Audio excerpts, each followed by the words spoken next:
নমস্কার বাচ্চারা, আমি বলেছিলাম তোমাদের যে আমি তোমাদের পরের ভিডিওতে আকাশে সাতটি তারা কবিতা থেকে ব্যাখ্যাধর্মী প্রশ্ন এবং অতি সংক্ষিপ্ত প্রশ্নগুলো বলে দেব। তো আজকে তোমাদের আমি ব্যাখ্যাধর্মী প্রশ্নগুলো বলে দিচ্ছি, দেখো তোমরা চটপট শুনে নাও। এক হচ্ছে কামরাঙা লাল মেঘ যেন মৃত মণিয়ার মতো গঙ্গাসাগরের ঢেউয়ে ডুবে গেছে। উর্ধিতাংশের তাৎপর্য লেখো। ঠিক আছে, পরের প্রশ্ন দেখো। কেশবতী কন্যা যেন এসেছে আকাশে।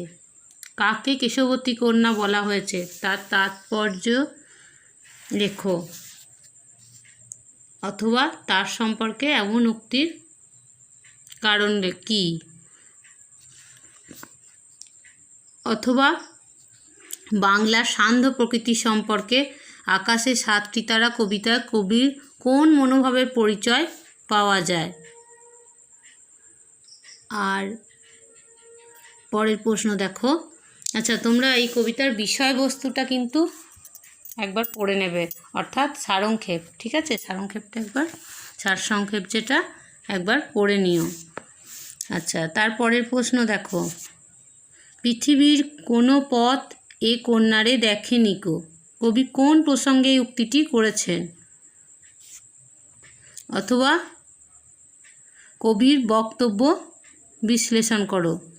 ঠিক আছে, এই দুটোর মধ্যে একটা পেয়ে যেতে পারো তোমরা কমন। আচ্ছা, পরের প্রশ্ন দেখো।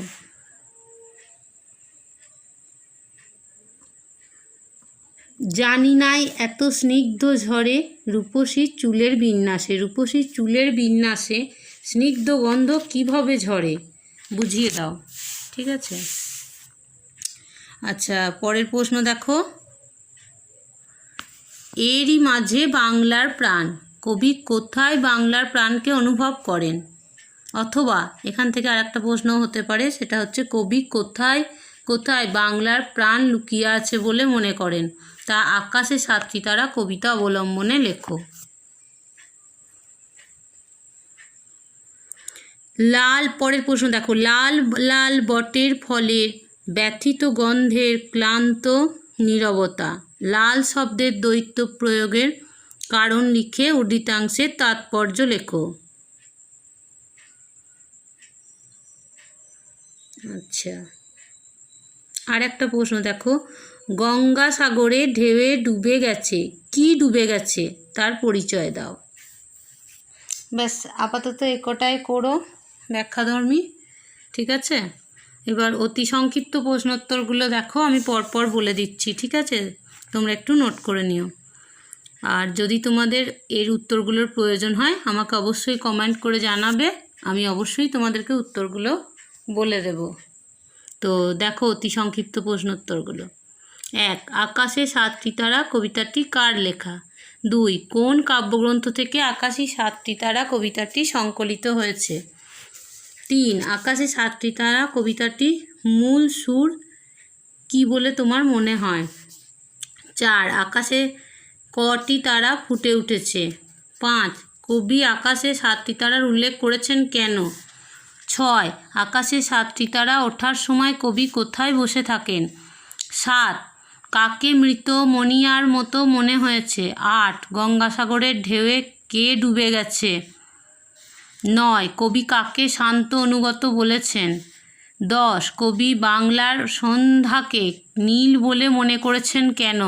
11. বাংলার সন্ধ্যাকে কবি শান্ত অনুগত বলেছেন কেন? 12. কেশবতী কন্যা বলতে কবি কাকে বুঝিয়েছেন? 13. বাংলার নিঃসর্গ প্রকৃতির বুকে নেমে আসা সন্ধ্যাকে কবি কিসের সঙ্গে তুলনা করেছেন? 14. কবি চোখ মুখের ওপরে কার চুল ভাসে? 15. পৃথিবীর কোনো পথ এ কন্যারে দেখেনি কো, এমন বলার কারণ কি? 16. এ কন্যাকে দেখেনি কো, কবি এখানে কার কথা বলেছেন? 17. পৃথিবীর কোনো পথে কি নেই বলে কবি অনুমান করেছেন? 18. হিজলে কাঁঠালে জামে ঝরে অবিরত, কি ঝরে পড়ে? 19 এত স্নিগ্ধ গন্ধ ঝরে, স্নিগ্ধ গন্ধ কোথায় ঝরে পড়ে? 20 কলমি কি? 21 আকাশে সাত সিতারা কবিতায় কবি গ্রাম বাংলার অনুষঙ্গে কোন কোন বিশেষ ঘ্রাণ বা গন্ধের কথা বলেছেন?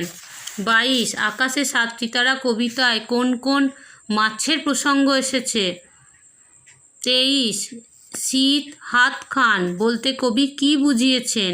24 কিশোরের পায়ে দলা মুথা ঘাস বলতে কবি কি বুঝিয়েছেন? 25 ব্যথিত গন্ধের ক্লান্ত নীরবতা, কার ব্যথিত গন্ধের কথা বলা হয়েছে? 26 বট ফলের গন্ধ ব্যথিত কেন? 27 এরই মাঝে বাংলার প্রাণ, কবি কোথায় বাংলার প্রাণের স্পর্শ খুঁজে পেয়েছেন? 28 আমি পাই টের, কে কি টের পান?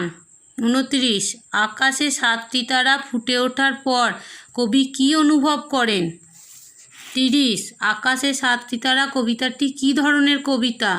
31 আকাশে সাত সিতারা কবিতায় কবি মেঘকে কিসের সঙ্গে তুলনা করেছেন? 32 আকাশে সাত সিতারা কবিতায় সন্ধ্যার আকাশে কে এসেছে বলে কবির মনে হয়? 33 সন্ধ্যা নামক কেশবতী কন্যার অজস্র চুল কাকে চুম্বন করে? 34 কিশোরীর চাল ধোয়া হাত কেমন ছিল? 35 এরই মাঝে বাংলার প্রাণ, বাংলার প্রাণ কিসের মধ্যে আছে? 36 আকাশে সাত সিতারা কবিতায় কোন কোন গাছের কথা উল্লেখ আছে? 37 কবি মৃদু ঘ্রাণ কোথায় অনুভব করেন? 38 কবির কি জানা ছিল না? 39 কিশোরীর হাত ভিজে কেন? 40 লাল লাল বটের ফলের ব্যথিত গন্ধের ক্লান্ত নীরবতা কোন অর্থকে পরিস্ফুট করে? 41 আকাশে সাত সিতারা কবিতায় কবি বাংলার সন্ধ্যা সম্পর্কে কি কি বিশেষণ ব্যবহার করেছেন? 42 জীবনানন্দ দাশের লেখা দুটি কাব্যগ্রন্থের নাম লেখো।